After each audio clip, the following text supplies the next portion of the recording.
A lot of people get rejected by IIT. Sanjeev is somebody who rejected IIT. How Ashoka was conceptualized. In the year 2007, St. Stephen's College announced that there would be a 50% reservation. Eventually, we came to the conclusion that we'll have to start a new college. One of the reasons to start is there was an opportunity to build a university, and I think that's what Ashoka ended up being. The only difference is this has truly been philanthropic. It's truly non-profit. So none of us are making any money from it. Here, every semester, you can move around and you can open up your mind to many vistas. People make the mistake of thinking that college is a place to have fun. Whereas those are the most critical 4 years of your life. I think today there are a lot more opportunities than people think. In India, there is more demand for high quality education than there is supply. I've got more money than I can spend. So why don't I help two kinds of people? One is, Hello. Before we get started with this episode, I quickly wanted to share that we're now a part of the Zerodha Media Network. Thank you so much for watching. Welcome to the Indian Silicon Valley podcast. I'm your host, Jivraj. Today is an extremely special day as we record our first roundtable conversation on the show after 2 years of doing a video podcast. And the first conversation had to be very special. So I'm hosting 3 of my previous guests who are all legends in India and have built extremely successful careers in their own fields. Sanjeev Bikhchandani, who's the founder of InfoEdge Group, they're very well known to take Naukri public and build one of the largest internet-first companies. You've invested in Zomato, Policy Bazaar. After that, I called your podcast the father of Indian startups. So thank you so much for joining. So it's an absolute pleasure to host you. thank you for calling me. Ashish, I've hosted earlier and since then gotten a chance to know. He's introduced me to so many folks who I've since then hosted. You're the largest, biggest philanthropist in the country. You've built institutions like ChrysCapital, CSF. Thank you so much for the work you do and thank you so much for joining. Thank you. And Dr. Pramath, he was the first dean of ISB, pivoted careers from being a consultant to being an educationist. You've built Harappa, you've been president of Upgrad. Now you're leading the chairman of the board of trustees at Ashoka. Love the work you do. Thank you so much for joining. Thank you. Thank you for having me. I don't want to do elaborate introductions, but the context that I want to set is that I've had the pleasure of hosting the 3 of you and I've gotten extremely great feedback on all of those 3 episodes. So the benefit of this conversation in the next 90 minutes is to learn from the collective wisdom. I'm a 26-year-old in the startup ecosystem who wants to learn from the 3 of you. Hopefully, by extension, many of the viewers who are in the same age bracket will get a template to what it means to build a successful career pathway in your chosen field. The 3 of you have chosen very different fields, but it's aligned in the same sort of bucket of how to win in life eventually. And the common trail is Ashoka. So it's great to have the 3 of you. I'll now start talking and I'd love if you can do very quick introductions. Instead of doing introductions individually, I thought it'd be nice if one of you does an introduction for the other. So maybe Sanjeev can do an introduction for Ashish, Ashish can do an introduction for Pramath, and you can do one for Sanjeev. And that'll be great to get us started. Okay, now I have to introduce Ashish. Okay. No, Ashish I met for the first time in the year 2000. Mm-hmm. He had just come back and was doing ChrysCapital. And he met me and it was a breakfast at the Taj Mansingh Delhi Machan. I was bootstrapping Naukri and he was doing a venture capital fund. So obviously I was not paying for the breakfast. I didn't offer to pay and, we didn't expect me to split the bill. So he paid, we had breakfast. And then we went our ways. And we were sort of, I guess, he was investing. I raised money from ICICI Venture. We went along. And we would bump into each other. And then, when I thought of it's time to maybe a new type of college or university, then one of our independent directors, Arun Duggal, they said to me that why don't you go and talk to Ashish, he's interested in education. That's when I reached out to Ashish and we met in 2007. And that's when the first conversation of a new college or university that would go on to become Ashoka, that's when we had that first conversation. Awesome. So Ashish, created a very successful private equity career to become a full-time philanthropist. When you were 40? 43. When you were 43. So that's quite remarkable. To give up a successful career, to start something from scratch where, you're not going to be making money, right? But you're spending all your time anyway and spending all the money you've made anyway. That's quite remarkable. Yeah, I love that. Thanks, Sanjeev. So Pramath is quite incredible. I call him the father of Indian higher ed, or at least pioneering new institutions in Indian higher ed. Pramath actually has a PhD from UPenn in robotics. Yeah. He was way ahead of his time. He was actually doing work on AI like 35 years ago, 40 years ago. And he then became an academic, actually, University of Toronto. Left because he didn't want to continue in academia, joined McKinsey. He was very unusual at McKinsey, wasn't the standard background.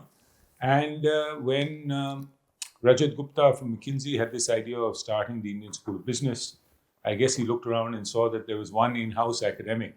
And so Pramath, who had already been working on various projects, then got to work in building ISB. He was the founding dean of the Indian School of Business, helped get that institution going. He's still on the board there, and 25 years later, and is helping shape the institution.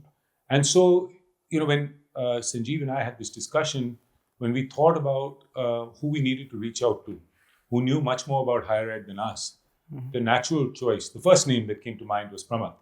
So we went over to his home and had a conversation, and Pramath was super excited. And even before Ashoka was born, he was at the core and frankly played a seminal role in getting us started. With the Young India Fellowship, he was the founding dean, created that program. And then, of course, Ashoka's undergraduate program started in 2014, and he's the chair of the board at Ashoka. He's also, by the way, helped build many other institutions for government and for others, including the Railway University, Ananta, many other institutions that he's helped shape in higher education in India. So I think Pramath goes down as the most sort of seminal contributor towards shaping higher education in India. I can imagine. Oh, that's such a fitting introduction. Thank you so much for that. Ashish is always very generous, but he gets an A for all the details he remembers after all these years. Let me see how I can do on Sanjeev. I don't know how long I've known him.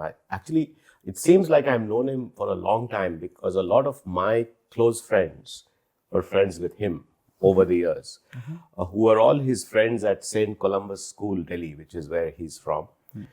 A lot of people get rejected by IIT. Sanjeev is somebody who rejected IIT. I don't know too many people who did that. Sort of. This is my version of your resume. So. But he went to IIT, or he got into IIT, decided not to pursue that, went to St. Stephen's College, then then went to IIM Ahmedabad. What's unusual about his early career is that he did all kinds of odd jobs. I mean, that's what I would call them, right? And you know the story. He taught in a management coaching institute, then in a management school. He wrote for Pioneer. He was trying to make money and bootstrap all through. At some point, he started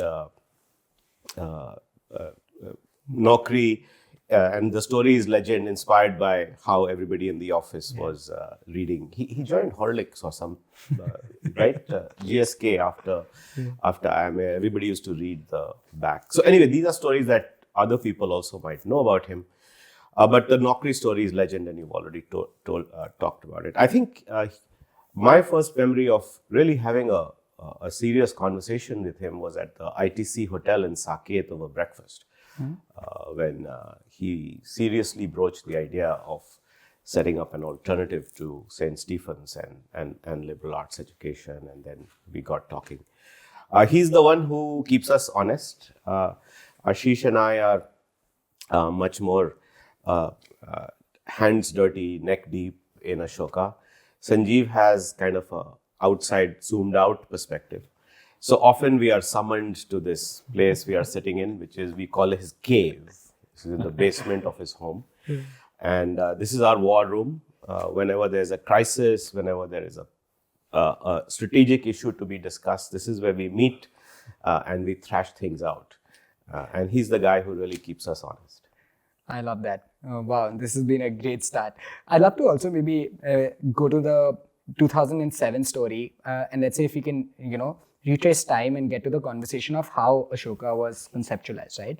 The three of you must have met, there must have been a conversation. Talk us through what the state of education back then was, what was the thinking, how did the three of you, considering that the three of you hadn't worked together with each other at the time, yet the ambition was extremely bold to do something really disruptive, get a lot of stakeholders together. How did you decide to partner with each other, trust each other with such large responsibility? What was it like?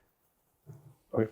So basically what happened was in the year 2007, around June, St. Stephen's College announced that there would be a 50% reservation, which is fine. You can have a 50% reservation, but there would be a 35% gap in the interview cutoffs between the open category and the reserved categories, which to a lot of alumni was going to seriously compromise and impair the academic standards at the college.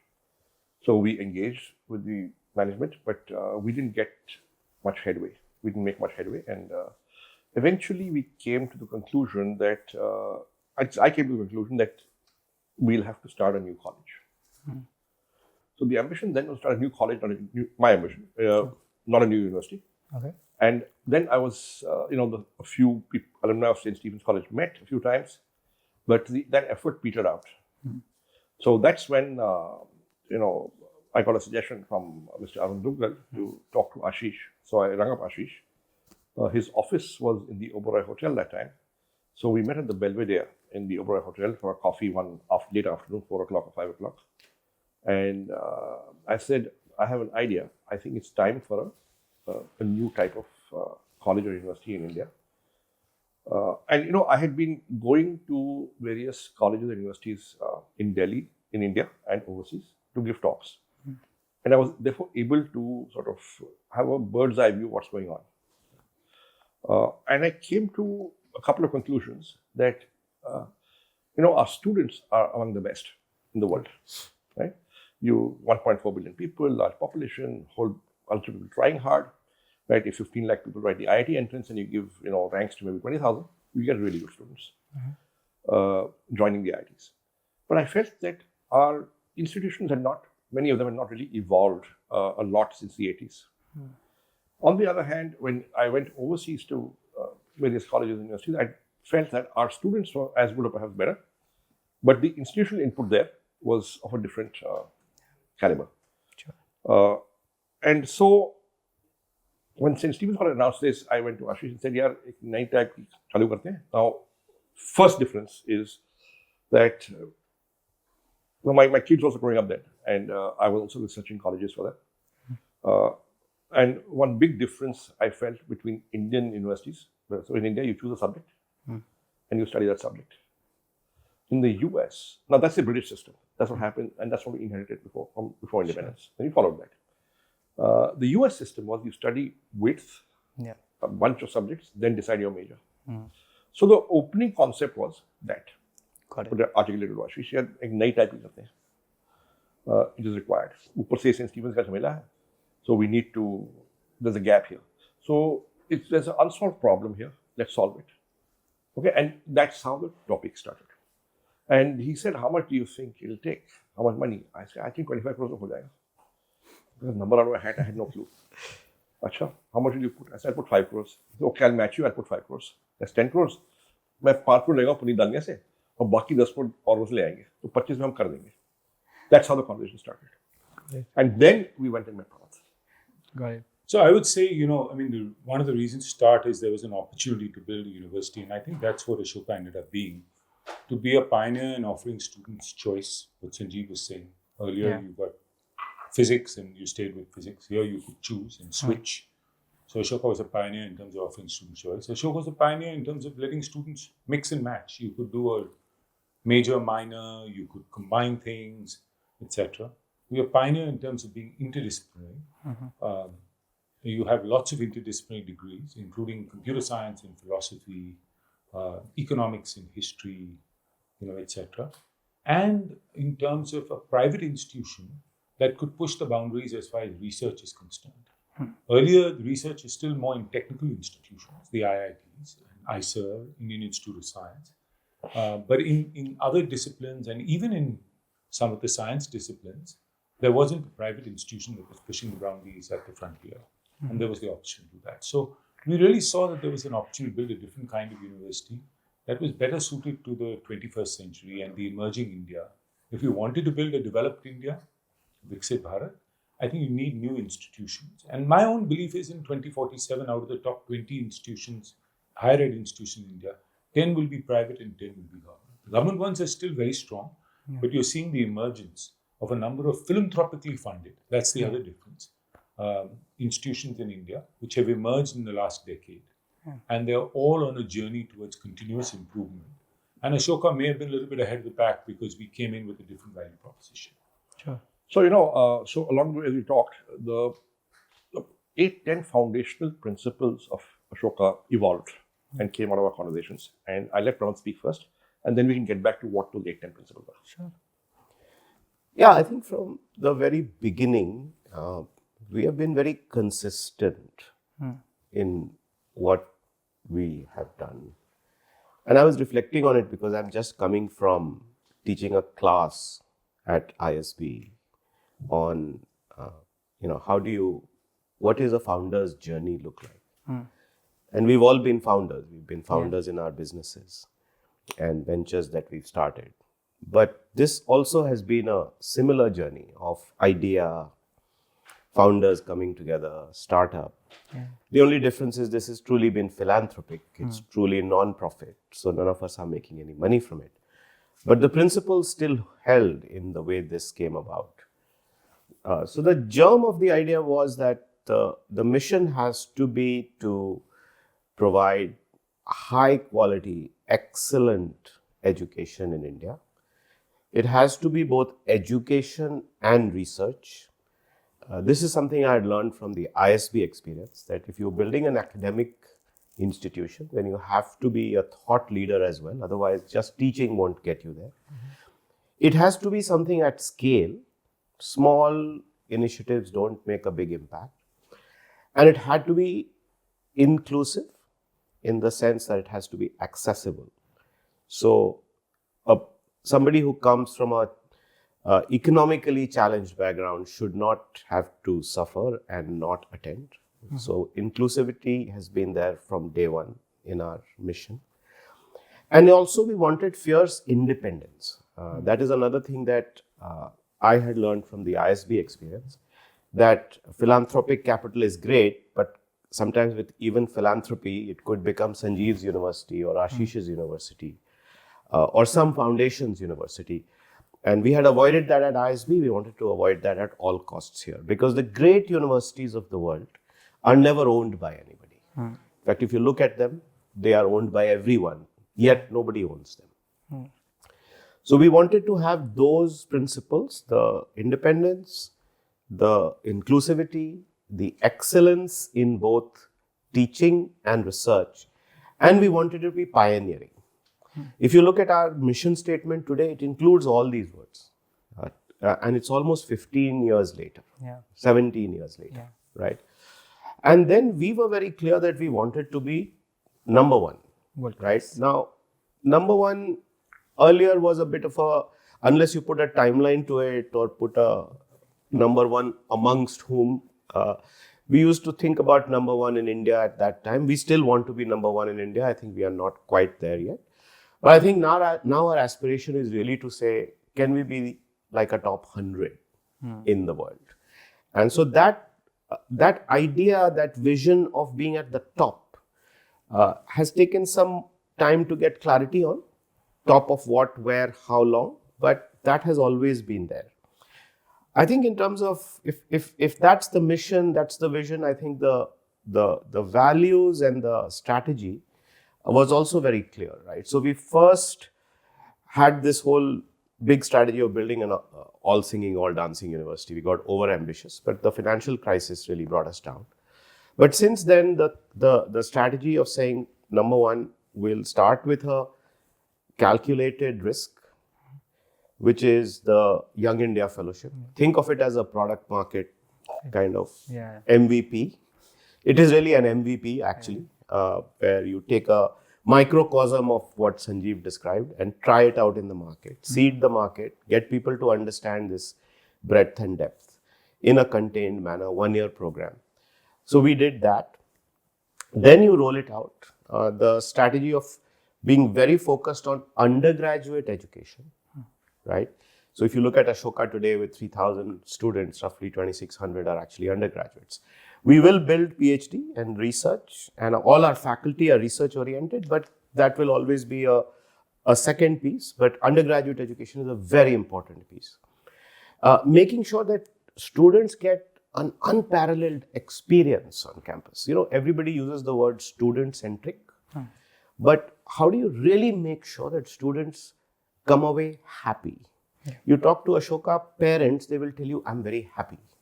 You talk to most people, they'll say, I'm not happy with the school my child goes to. I'm not happy with the education I got. But here the focus is, how do you make sure that students feel really fulfilled and satisfied from what they were given?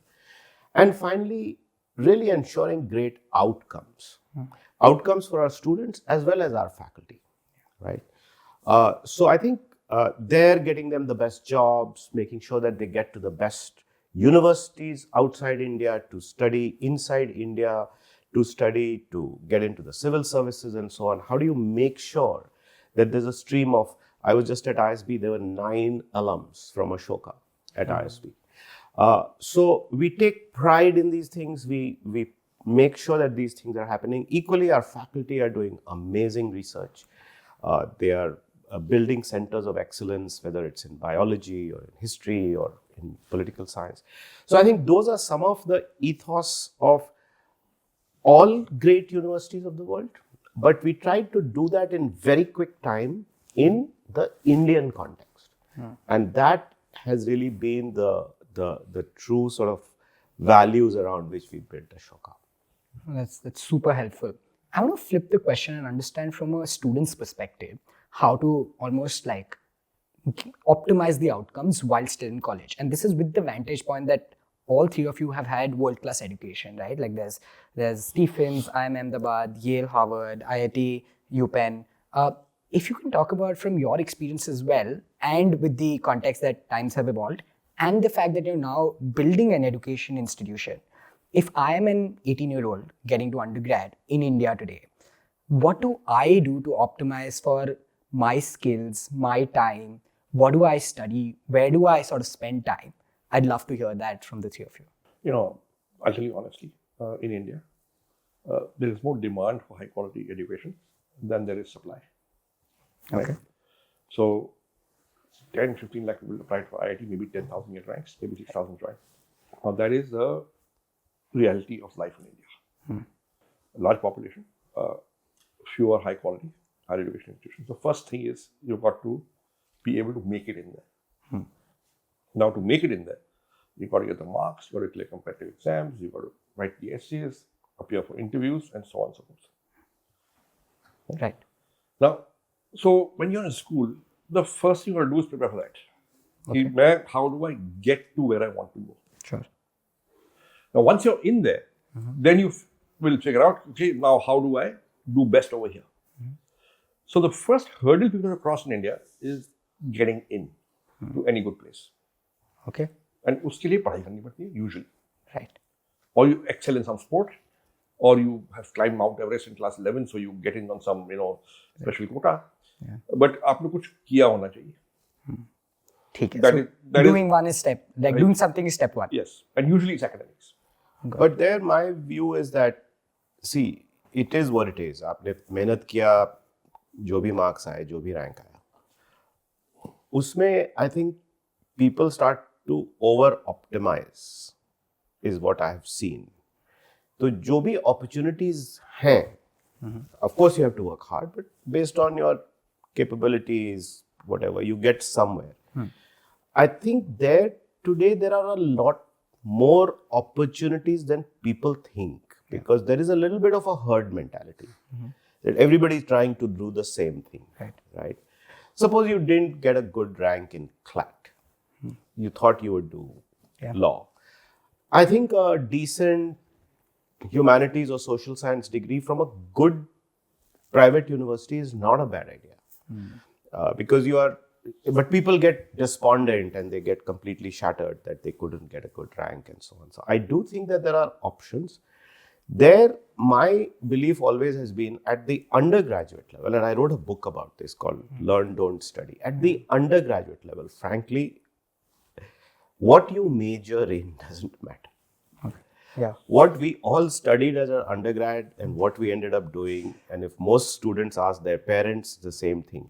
Of course, if you want to be a doctor, there are professions where you study and you go. I'm not saying there aren't. Right. But if you're not getting into that stream, then just go to an institution where you feel कि वहाँ पे पढ़ाई decent होती है, professors अच्छे हैं, classes होते हैं, students जो वहाँ पहले थे, उनके लिए अच्छे outcomes निकले हैं. And just get a good undergraduate education, which we will come to. But then what do you do in college? Yeah. That's my only advice to students, that don't over optimize कि मुझे यही पढ़ना है, ये subject करना है, ये stream में जाना है, क्योंकि आजकल क्या पढ़ के लोग कहाँ पहुंच जाएंगे नहीं मालूम. But if you are go somewhere where you know that you will get a good education. So optimize for the place, not as much for the discipline per se. Right. Fair. Ashi, do you have a point of view on this? No, similar. We can move on. Got it. Now that you are in undergrad, right? And let's say there are two sides to it, right? One is that you're in a great institution already, like in IIT Ashoka, let's assume, right? And the other is you're also in a democratized world today where proof of work stands out, right? I went to St. Xavier's, but I ended up starting a podcast because of which I'm getting to do what I do today.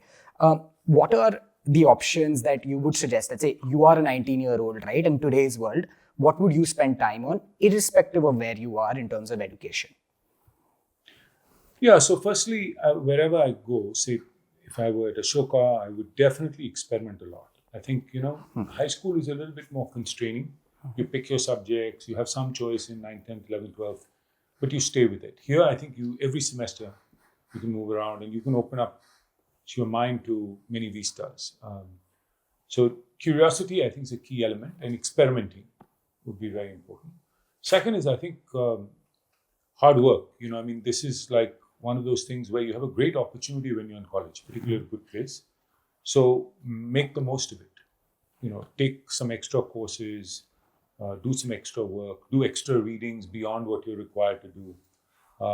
It's an opportunity to really accelerate your learning. If you're learning macroeconomics, as opposed to just reading what's in the book, seeing what's happening in the world today with tariffs and Trump and what the impact may be, and what should India's strategy be, makes it more real and more meaningful in my mind. So I would definitely, in today's world, experiment with starting something, even while I'm in college.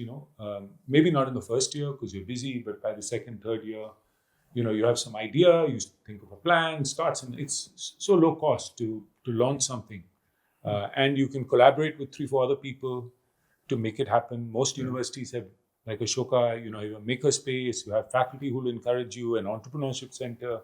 So the opportunity to work with these people to do something is quite meaningful. And of course, one could do some interesting internship or, find someone unique to work with. I would prefer to be like an EA to a CEO versus a more traditional job. Just getting, if I could tag Sanjeev, if I'm a young person, or Pramath, and get to see how they work, I think would be a great learning experience that I can't get in my college. Right?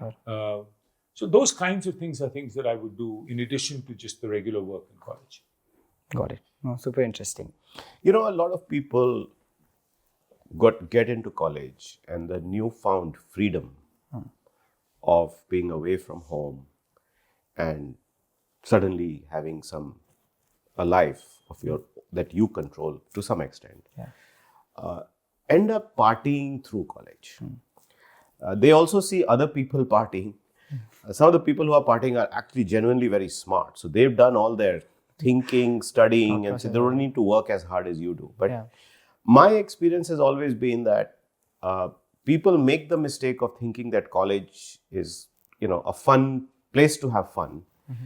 Whereas I think those are the most critical 4 years of your life as you are building your career, developing your interest. So to Ashish's point, you may not like what you're studying, but going deep into a subject or using the opportunity to really learn something that you are curious about is something that I would give very strong support to.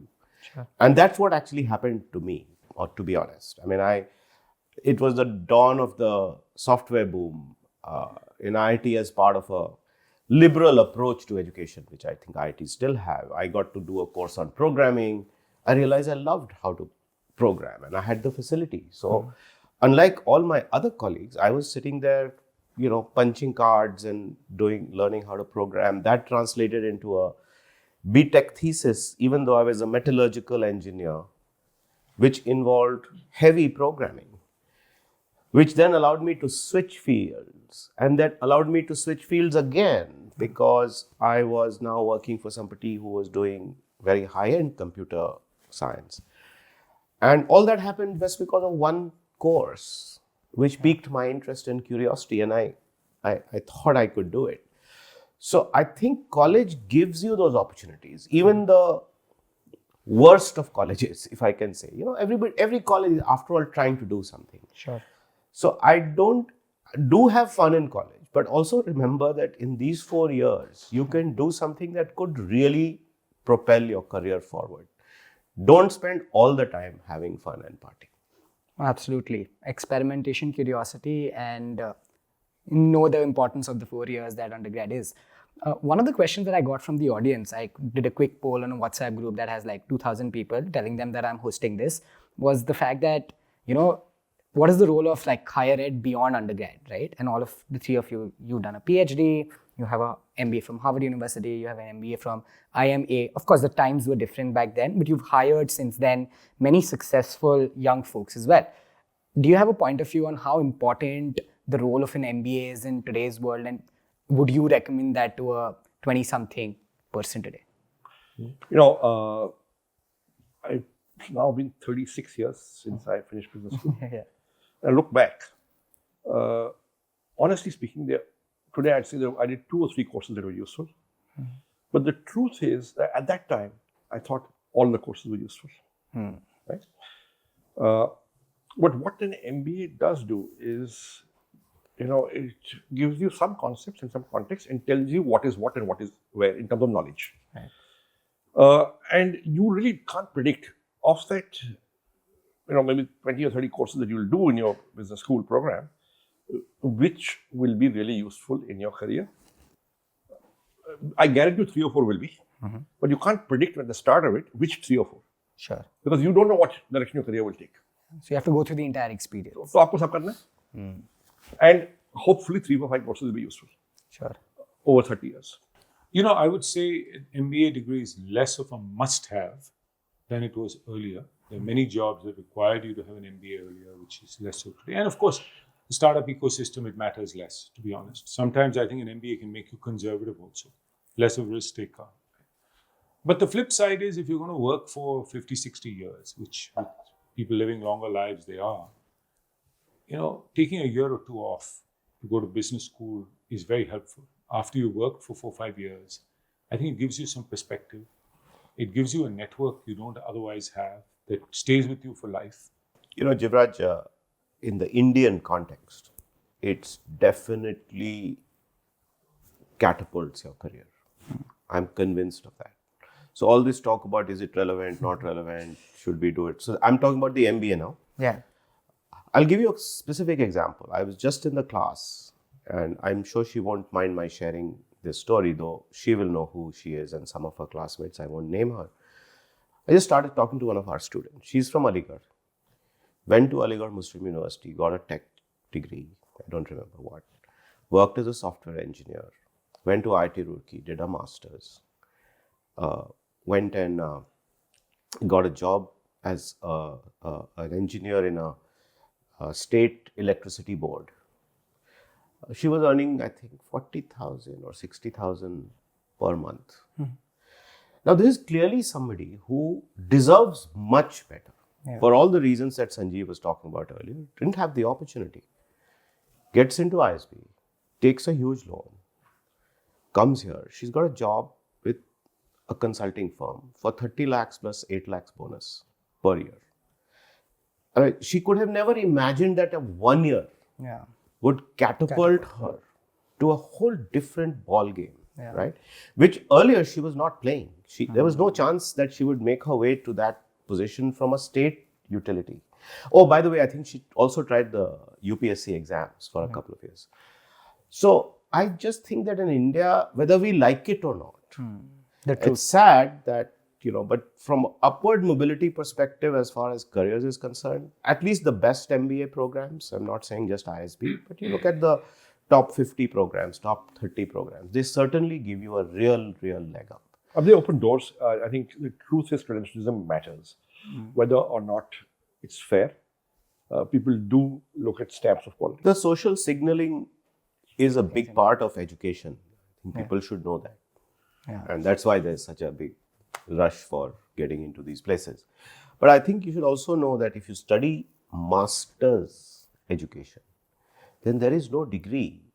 There is no master's degree in the world that allows people from one discipline, from any discipline, to do that degree. Because a master's degree is supposed to be for you to specialize in the area that you specialized in already. Even the rules say that if you want to do a master's in economics, you must have a BA in economics. Right. So the MBA is the only way you can get a little bit of a higher education and a leg up if you don't want to study the subject you want to study. No, that's super helpful. I think the important truths coming from all of you are very, very relevant. I want to get to the next step. So we've discussed undergrad, we've discussed postgrad. Now all three of you in different ways selected to take risk, right? You decided to raise a fund that was very intentional in saying that this is the opportunity. You came across the opportunity to start Naukri because of stumbling upon these listings. You decided to, from consulting, move to ISB when the opportunity presented itself, take a risk, right? I want to understand how, again, the same profile person, right? Let's assume that they've done an undergrad, they've done a postgrad. They now want to do something entrepreneurial, right? Raise a fund, be in education, start a company. How can one evaluate risk? How can one be intentional? Does it have to be serendipitous? What are your sort of personal learnings from the journey of, taking risk, starting something? So I'm not a big risk taker. I'm desperately risk averse. My darpoku. What I do try to do is understand the risk, assess it, dissect it, break it down, manage it. Okay. So when I quit my job to be an entrepreneur, I had 2,000 rupees in my bank, right? And I came from a background where I wanted that monthly salary check. I did not come from a business family. So what did I do? I began to teach on weekends as visiting faculty in any management school in around Delhi that would take me. I began to teach IMS coaching classes. This is part-time tha. So that I could make 5,500 rupees a month. So that I could run the company and the company could afford to pay me. Okay? But ye paise aa rahe the. Okay, so that was my jugaad. Got it. So everybody has to have some jugaad here if you're starting out. Yeah, in my case, I had wiped off my loans firstly. I had some loans coming out of business school, so that was important. I didn't want to start anything with leverage. I had some cash in the bank. Two is I was moving back to India and I had the ability to initially stay with a friend's dad, so my costs were very low. I moved to Delhi, we lived with my parents, pretty much zero cost. So my view was if I can get my costs down, I don't really need much revenue in the early days. And so taking a risk is just fine because I'm not eating into anything. I knew I had low savings. And I was excited to do it. So I wasn't borrowing money from somebody which I would have to default on. There wasn't that kind of risk, which I wouldn't want to have. And I had enough runway to give it a shot. So I said, why not try it? And what's the worst? If you have a reasonably good set of credentials, you can always get a job somewhere again. Super interesting. How about No, 2-3 things happened when I take risk. And that was not the only risk I took. I mean, I left an academic career for which I had worked 5 years. And I was without a job when I got a job with McKinsey. I mean, I was literally on the street. And I knew that I couldn't go back to academia because I didn't enjoy being an academic. I enjoyed studying to be an academic, but I didn't enjoy being an academic. So it was a profession that now seemed like a dead end. And I worked all 5 years for this. I think I've been like that several times in my life. So part of it is serendipity because you're stuck and you say, ab main kya karu, right? So that was one. But I think to Ashish's point, I've always thought in these situations about what is the worst that can happen. And chalo, मेरे parents हैं पटना में, घर है, I can go live there, right? So that was very much always at the back of my mind, that I won't be on the street. So that protection was there. Everybody in my family was opposed, that this is nonsense, you know. And you can't say no to Rajat Gupta and the ISB board, and they don't have a choice, so they are making you. You think they are giving you this as an honor, but they are doing it because they have no choice, right? There was a situation where the deans had left, and but there were two people who actually sat me down and said, "Are you joking? I mean, who gets the opportunity to run and build an institution, and that too when you've been building it for the last 6 years?" And I really give them credit for having made it put that lens. Somebody comes along. Who were these two? So one was Don Jacobs, who was the dean of Kellogg. Okay. And he said, "Are you joking?" And Kellogg and ISB had a collaboration. They had a collaboration. So I called Don to say, "What do you think? Should I do it?" And his thing was like, how many times in your lifetime will somebody say to you, be the dean and the head of an institute? And I was 36 years old, right? So he said, you know, you are joking. A business school academic at 36 won't get to be a dean of a school. But I said, but Don, what if it fails?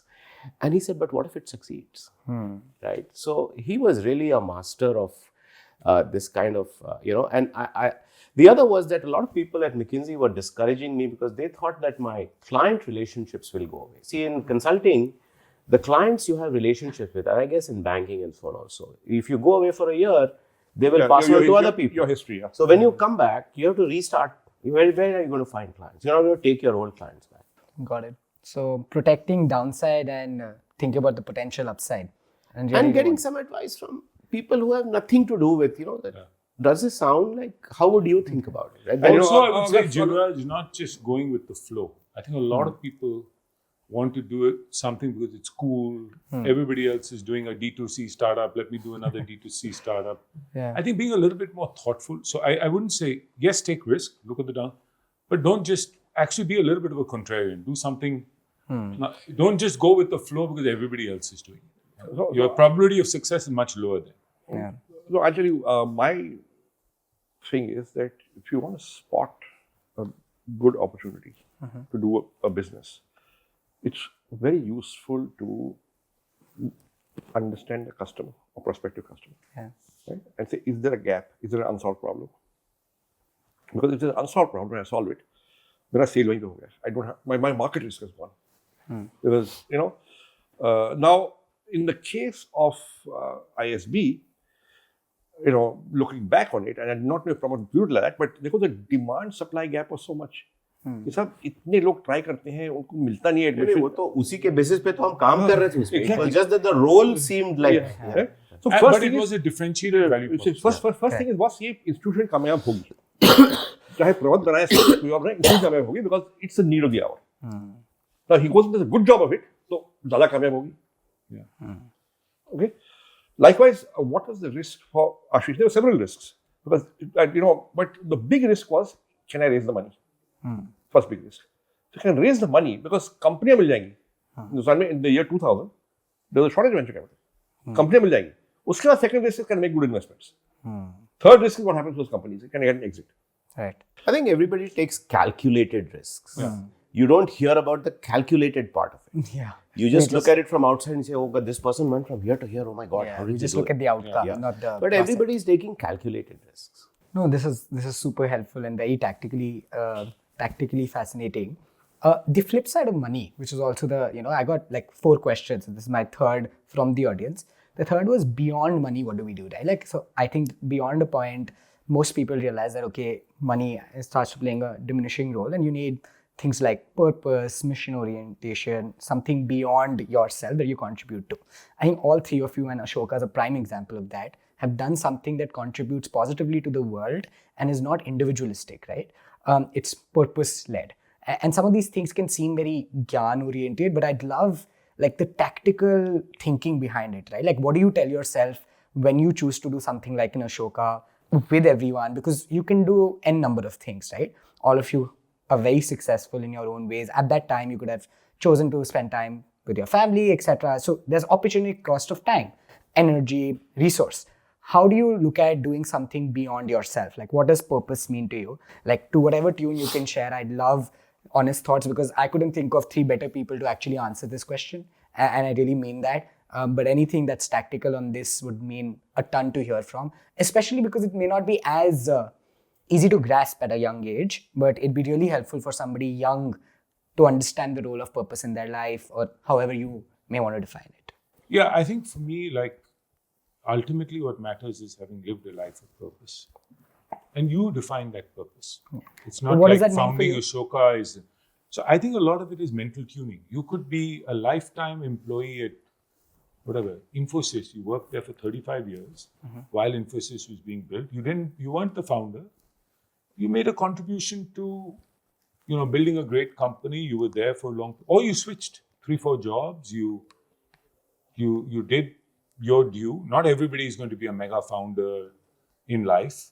But I think if you can make your own small contribution towards wherever you are, you're in a company, you may have been in tier 3 or 1 N-2 employee, but you did a good job. You feel fulfilled about what you have done in your life in terms of contributing to it. A lot of it is mental tuning. I mean, you can build a big business and still feel like you didn't do as big as Mukesh Ambani and be unhappy, right? And not feel like you fulfilled your purpose. Yeah. So I'm not saying have low ambition. I'm saying you should have ambition. But mentally, you could have bad luck. You may fail. Things may not work out. You try your best. But have some purpose in life in terms of what you want to do. How do you articulate purpose for yourself? See, I think even business is I don't think you have to be philanthropic to have purpose in life. I think you create, lots of people are value creators. If you're a teacher, you're making a huge difference in people's life. If you are working in the corporate sector, you're making a huge difference. You may be a supervisor in a factory. You're supervising employees, you're making a huge difference. If you're a good supervisor, you can have a huge impact on people. Or you're creating some product for the world that's extremely useful. So a business is a force for good and creates a lot of value in society. So don't always think the grass is greener on the other side. I think unless you're doing something bad, something sinful or something that's going to detract from society, I think you are a value creator and you're adding value to society. Be it in business, be it being a teacher, a doctor, a professional, be it, giving back in some way. All those people are adding value to society. And that's your role, is to add value to society. Correct. How do you define it? No, I think for me, doing something new, doing something creative, building something new, moving ahead is purpose. Okay. That is part of purpose. Second bit is, look, I've got more money than I can spend on myself. Sure. Right? So why don't I help two kinds of people? One is the institutions that contributed a lot to my life and helped me achieve what I achieved. This is my school, my college, and my business school. So start there. Second is help others who I know are good, who I know personally, who I know are doing good work and they need money. So I have a number of friends who are doing not-for-profits, and I know that money given to them would be well spent. Sure. Right? The third is, can you invest behind something that's going to be a change agent or a force multiplier? Right? Now, where did Ashoka come from to me? It was a desire to help my college. My college declined my help. I said, let's do a new one. Fair. Right? Now, Ashoka is a force multiplier. It's a brand new concept. Collective philanthropy. It's acquiring scale. It's solving an unsolved problem. Right? It's doing 50 new things. So it's a force multiplier. Force multipliers are always very, very good. So these are 3-4 things which sort of the way I guide. Now, Ashish has founded a bunch of not-for-profits. Most are doing work that is impressive and I'm impressed with, and so I'm financially helping some of them. Got it. Okay? I know it'll be money well spent. Fair. So it'll be directed well. The real issue is the money you give is going to be used for good stuff, is going to be used well or not. Sure. And if you feel it's going to be used well and you have it, why not give it? I mean, for me, the ultimate test is always when you're old. Say if you live till you're 80 and you have your grandkid on your lap in a rocking chair, or if you're alone, looking out into the distance at the sky or the beach or wherever, will you feel happy about what you've done in your life? The people and a lot of it is the people you've impacted, the change you've brought about, the good you've done in society. The money is irrelevant at that point. The money was important through the journey because you had to sustain a family, you had to, pay for expenses. At that stage, you may even had to keep up with the Joneses to some extent. Whatever it is, because your classmates are living a certain life, you're living in a certain segment of society. But it's irrelevant in the long scheme. When you look back, when you're that old, when you're close to the end of your life, what matters is very different. And it's important to have that in mind when you're going through life. I think to me, a purpose is really about doing something with your life that goes beyond just benefiting you. And it can be at a very large scale, or it can be to the benefit of one other individual, a few individuals, or thousands, hundreds, millions of individuals, doesn't matter. If I like to play a musical instrument and I spend all my time doing that, that's great. That's also purpose, but it's not really doing something for somebody else. And I'm not judging that, but I'm saying I think in the context of what we are talking about, people are really thinking about purpose as making a difference to others. Right. And like Ashish said, it could be anything. You could still do that working at Infosys. You could still do that building Ashoka. You could still do that taking care of your grandmother or your parents or your children. Well, that's lovely. Again, like reiterating from the three of you and coming from the three of you, I think it'll just reinforce maybe early thinking on this, because it's easy to sometimes be short-term oriented when you're 20-year-old something, but this is super helpful. On the second last question, one of the things that's otherwise difficult to grasp as a 20-year-old is also imagining being or building an institution for more than like a decade, right? And all of you have now built institutions which have lasted more than decades, devoted your time and energy to something that's very long term. If you had to just like dumb it down in layman terms, what it means to really envision something for the future, put your head down, accomplish it, give it a decade and more of your life, what does that mean? Like, what would you again tell a 20-year-old to just like think long term and devote it, right? Because it's again difficult to, like, we talk about all the stereotypes of today's generation, switching jobs, not being able to stick around. So let me answer that question first. You're talking to three people who studied hard, got into good places, got the credentials, did 10. stuff. I mean, he worked in McKinsey for how many years? 13. 13 years McKinsey before venturing out. Yeah. Okay. He was Yale, Goldman, I was at Harvard. Yeah, we had. and then Harvard, and then you were Goldman where else? After it, yes. And after Yale, I was in investment banking. Investment banking. Private equity. Wall Street. Okay. And I was Stephens, Lintas, IIM, HMM. Yeah. So enough good experience, good apprenticeship, good credentials in your pocket before you decided to move out. Now, I'm not saying don't take a risk earlier. Yeah. What I'm saying, understand it takes effort. Sure. So the first thing is put in the effort. Absolutely. Yeah. Also, look, I think I was able to think long term because I started something. So I think when you start something, if you're in a job, maybe if you don't like the job, but I do believe that if you start something, you can't have a 5-year mindset. You should think much longer term, because it takes a while for things to settle down, things to start working. And ultimately, if you want to build something that's an institution, it takes much longer, right? And then in my case, I left private equity, so I had to make myself redundant. So I had to make sure that my colleagues were almost better than me. I had to hire people who were better than me. They could eventually take over. Same thing with Ashoka. It's a long journey. It's been 10 plus years now. But you couldn't abandon it in 5 years. It's not like in 5 years, I think the DNA is still getting formed. I think the entrepreneurs need to stay with something for a longish period of time.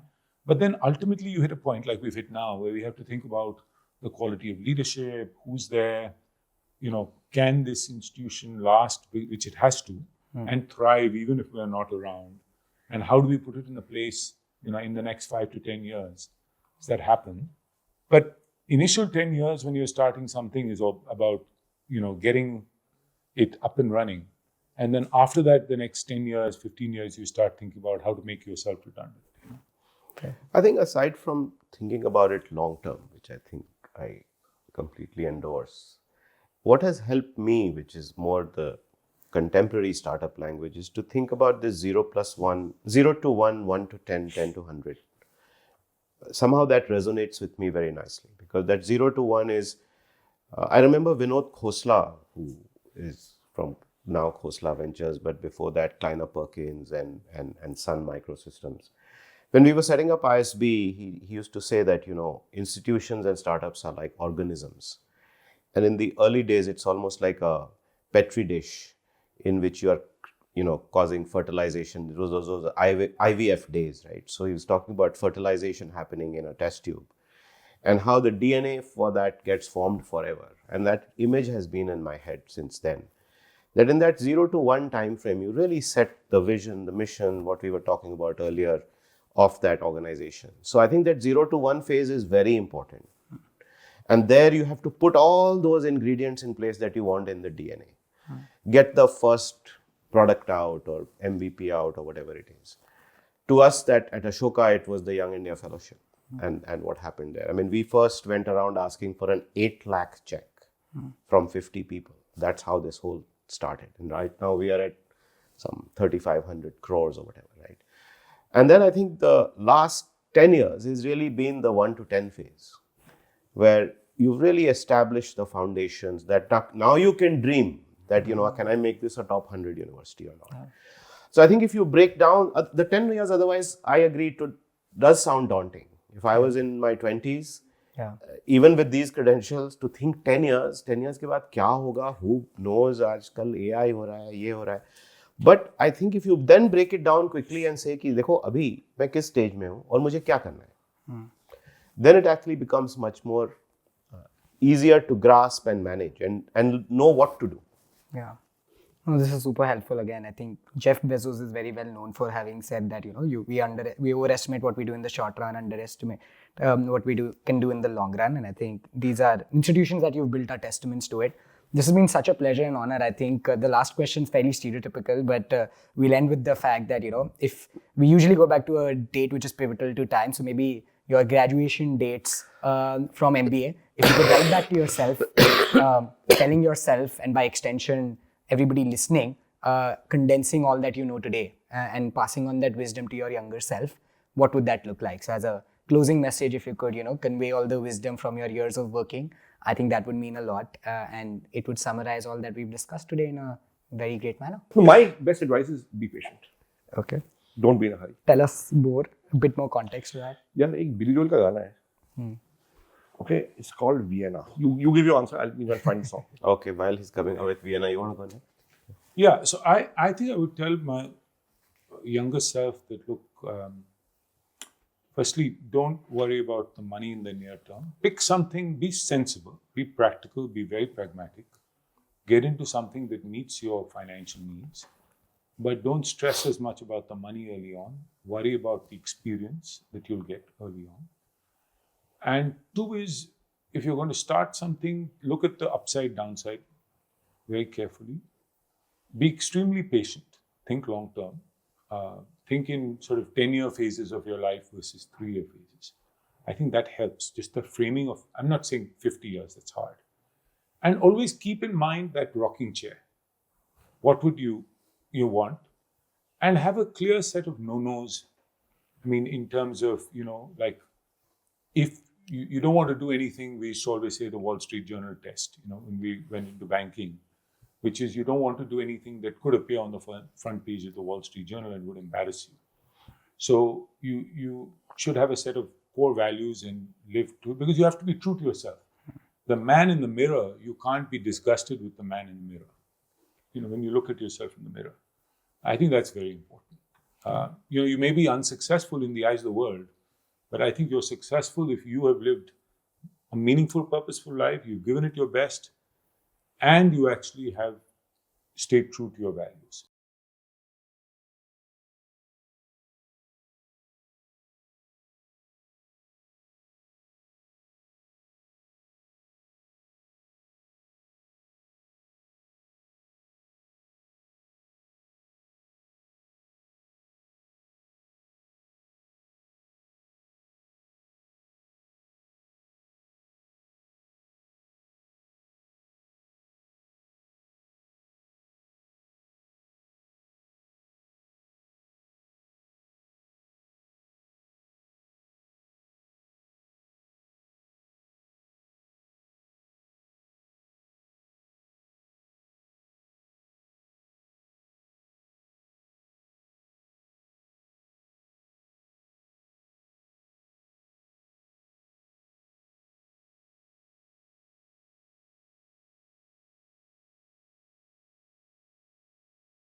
So I have sent this song often enough to youngsters in my team. It's one. And it's very. And Billy Joel very is not a singer that young people listen to. They don't, So they for them, not it's a know new the song. name. Fair. This is super interesting way to also share the last words of wisdom in the podcast. Can I just add one or two? Please. I think it's also important to remember that for most people, we are very privileged. You know, even your listeners, I would say, they're still in the top 5% or whatever of people in India.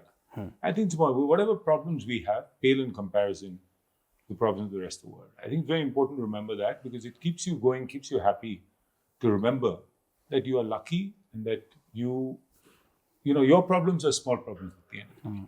And that mental tuning, I think, is very, very important to stay happy. It's very easy to get frustrated in your daily life. Right? So I think happiness and taking care of, I didn't take care of my health to the same extent when I was young. I would definitely do that. Pay more attention to health, well-being, food, you know, things like that, because it has an impact, you know, it catches up with you. Yeah, I mean, I would very quickly add that I think if I had to go back, I was too careful. I was too caught up in going with the herd. I was too concerned about societal norms and what I was supposed to do as opposed to what I really wanted to do. And so I realize now that if I had taken those risks, the world would not have collapsed. But somehow I was brought up, or I grew up, nobody told me or forced me, but I sort of grew up respecting norms and society's ways of doing things. And I think it was worth challenging that very early on. I fundamentally believe that I took too long to challenge certain things, which I should have done earlier in life. I think the second thing is I resonate a lot with what Ashish said. I think my parents and our parents had come from the freedom fighter generation. So they wanted us to just focus on ourselves and do well for ourselves. I think those of us who got lucky to get into the kind of institutions we came into should be taught, or it should be drilled in us from day one, that we are too privileged to not start contributing from day one rather than waiting till when we are 35, 40. And I see people who are doing that. I see young people today doing that, and hats off to them because of the sacrifices they are making and the trade-offs they are making. I think all of us should be making that trade-off because the disparity is massive. It's massive. And those disparities are not going to be bridged by giving lectures to politicians and governments and at economics conferences. Each one of us has to do that. So I think that commitment, I wish I had from day one rather than discovering it later in life. Yeah, and that's amazing. I think what I'm going to take back as a summary is be patient, remember the old chair, and talk to yourself, knowing what life will be, take risks, recognize the privilege, and hopefully give back in a meaningful manner, find your purpose. I think that's my take from it. Thank you so much. This has been such an honor and delight. I mean, I've had the distinct pleasure of hosting the three of you and having your support individually for my podcast. And I must say on the record that what the three of you have done for the country, I mean, I'm no person to give it a remark, but I think everybody recognizes that we've gotten one of India's largest internet companies, we've gotten one of India's largest new age universities because of the three of you and many others, many higher ed institutions, philanthropy at scale for the country, India's largest PE firm, because of the three of you who are in this room on this conversation. There could be no higher pleasure for me and honor. Thank you so much for doing this, and I'm certain that this 90, 100 odd minutes will be useful for anybody watching. This means a lot to me. Thank you so much. Thanks, very Yuvraj. much. Thank you. Thank you so much. Thank you. Hello. If you made it this far, you've probably watched the entire episode. And if you've done that, I'm really grateful. I and my team try to put in a lot of effort to ensure that we can bring the best quality content to you. So if you liked the episode, if you watched it thus far, my request to you is to share it with people, to subscribe to the channel, and to ensure that we can keep growing. We are everything and anything only because of you, our listeners. Thank you so much for tuning in. We'll keep bringing to you amazing content. Cheers.